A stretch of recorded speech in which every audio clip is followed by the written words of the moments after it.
Well, hi.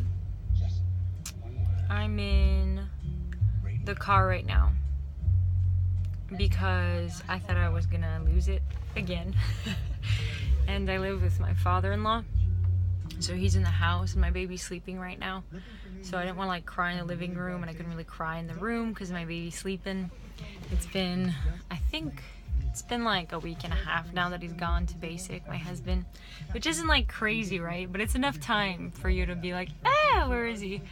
And the only reason why today I got like real emotional is because I got a first letter from him, which is amazing.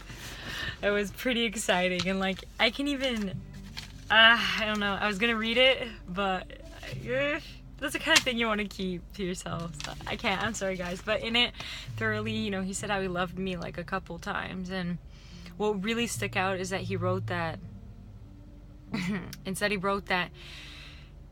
he told me, write me letters.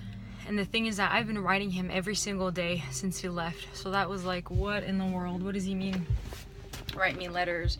I've been writing him every day ever since he left and stuff. And so we have like a USCIJ, so like USCSG, US Coast Guard. Yeah, I'm sorry. I'm kind of like all over right now. That's usually when I make videos, when I got something to talk about, when something's going on, or when it feels like it's a bit too much for myself to take on. And I think God gave me this idea just sort of as an outpour, when emotions or whatever, when my days are a bit long and when I feel like talking to camera. And so yeah, some cool songs playing right now. I don't even know this song, but it's nice. Did you hear that?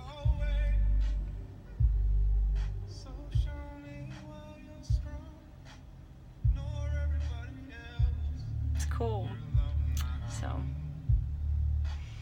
not even sure what I was talking about, but right now we're I'm gonna check my actual phone. So right now it's Thursday, August 3rd, and he left like the 24th.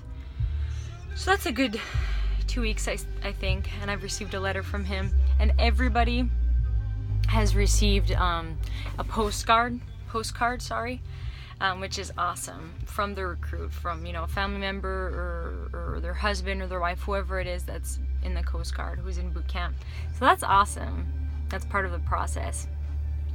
And I know this because, so what I was talking about is I'm on a Facebook group, and it's about, it's all the people that have a sibling or a parent or whoever it is that's in boot camp. So it's so that their family or their loved ones can keep up with them and know what's going on. And so I'm on that, and that's awesome because like the person who is the one that started that group, and the person, well, I think started the group, I think the idea actually came a long time ago, but the person who's head of the group anyways, always answers thoroughly and directly and properly, to the best of her knowledge. It's a woman.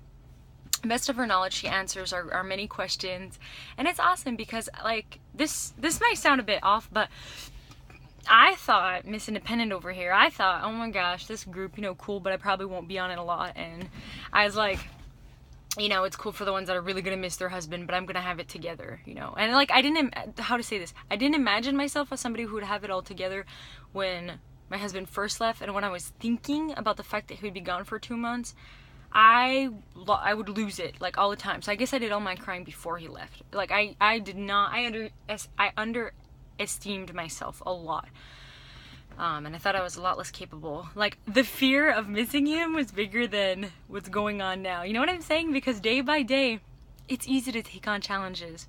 It's when you look before the challenges are there and you look ahead and you anticipate every challenge you're gonna have that it can get overwhelming because you don't feel equipped yet. But guess what? When you're walking in it day by day by day, you have everything you need to get through. Like, whether it's God, whether it's friends, whether it's family, whether it's speaking to camera and posting it on YouTube after, getting out there, getting over fears that you have, whether it's taking it one step at a time, one day at a time. Sorry, somebody's driving up right ahead. But that sucks because I was really into what I was saying. I get distracted so easily, unfortunately. But whether you're somebody, who needs to take it day by day by day, like little day at a time, do that. Don't look ahead. Don't look at the 2 months and go, my God, it's 2 months. Guess what? For anybody, it would be overwhelming. Even somebody who's done it 10 times. I bet that for them, they would get overwhelmed. You know why? Because they would think, ugh, this 2 months is going to be harder than the last 2 months because in this 2 months, I have a new kid now. Or in this 2 months, I have a new house to take care of now. Or in this 2 months, I don't have as many friends as I used to have, or whatever. But a factor's going to change. So it could get overwhelming to them too, even if they've done it several times. You know what else? We change and we grow and we transform as human beings. So it's like, maybe then if you had done it 15 times, your 16th could be harder. You don't know. So you just got to prepare yourself to your ability. And like what I'm doing, and look, it's helped me, you know, we'll see by the end of this 2 months if I'm still alive and like striving, not just okay, but like good, doing actually good. But what I've been doing is I've been giving myself like goals every day. Like every day I go to the mailbox and I send my hubby a letter, and I'm not necessarily expecting one, because that would be setting me up for a lot of letdowns every day, because I'm not going to get one every day, you know? But I expect to give him one, and personally I pray over my letter to make sure he receives it. Which was why today was a shocker when in his letter I saw send me letters, you know? Because I was like, oh my God, it means that he's not receiving them. And I was like, got this and got that, and why isn't he receiving my letters? And not mad, but I was like, what's going on? And God told me he's receiving them. It's just that my husband does not have them in hand yet, because, you know, I've read online forums now and I've calmed myself down after the initial emotional and it's just that it's taking time for the person to sort out through every single family member's letter. I mean, I'm sure there's other wives or girlfriends out there sending a letter every day. I'm not the only one, so that's a lot of mail to go through. And also, maybe they're holding the letters back till like week 3, which would make lots of sense, because in the first week or two, those men and women need to be stripped from everything they know to be rebuilt as proper military overachievers and completely focused on their task at hand, and that's okay. So, and then I think for another reason why it's good that he's not getting them right now is like, well, I'm only putting positive stuff. I'm keeping the negative for God, the negative too for like myself. I'm learning how to cope actually with negative things without having to let it out on everybody, which is great.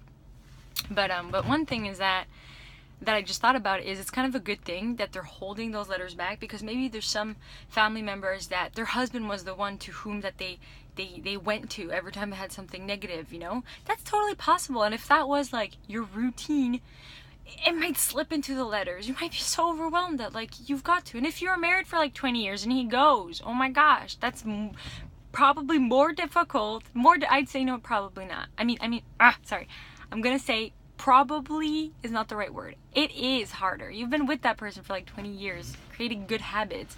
Whereas me, you know, I super miss him and everything, but I think, you know, we've been married like almost 2 years now, so I'm not used to that everyday companionship, if you could say. So that's easier for me to get over, even though I miss him tremendously. If that could make sense, if I could be honest and blunt about things. So somebody like that, you know, maybe they would let out some emotional, you know, they would let some of their emotions trickle into the letters, and it could be rather discouraging or a bit heavy for the recruits, for the people that are training in boot camp in the first week or two, instead of being uplifting. And at that time, they can't take that. Those people are either breaking or making it right now, but there's nobody like excelling, you know, so they wouldn't be able to handle that. It wouldn't be good. Seriously, their loved ones at home, like, not being able to cope with the fact that their loved one is gone, and then their loved one who is gone reads about this and can't do a thing about it. Really hard. So for like, I could think that's one of the reasons why they don't get letters until like week 3, because at week 3 they're built up more and they're like, yeah, I can do this. I can definitely finish these 2 months no matter what's going on at home, you know. And vice versa, the ones at home or at a place probably by week 3 where they're like, you know what, actually, I won't talk about week 3. Never mind. I don't know. I'm not there. So I think that concludes the video. I might make another video like right after this because I just have so much to say. I mean, I haven't posted a video in a while just because, I don't know, I was doing other things and I just didn't feel like I wanted to post a video, so I wasn't gonna force myself to write a video. I mean, to talk in a video. How sucky would that be? I'm over here forcing myself to find things to tell you guys or just to talk about. Probably not. So, have a good day.